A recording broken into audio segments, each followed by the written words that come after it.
اخوان، بما انه احنا العراقيين نحب الدولمه يوم الجمعه، تعالوا خل اعلمكم الدولمه طريقتها الاصليه العراقيه اللي يفون نمبر. طبعا مثل ما ذكرنا قبل شويه درنا دبس الرمان جوا وين بالجدر، وقمنا نحط شنو الحشوه، تحطها هنا بالسلقايه.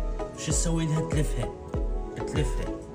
اهم شيء تلفها وتنعمها، مو لولا. اهم شيء هيك تلفها وتنعمها. وين؟ تركنها هنا بالجدر.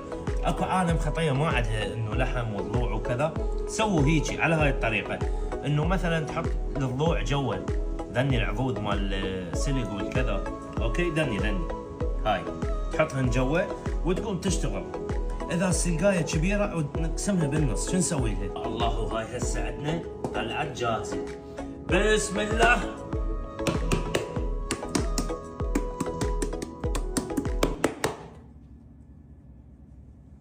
الله، تعالي ليجا، تعال.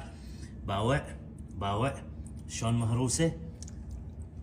اشرد، سهمكم العافيه.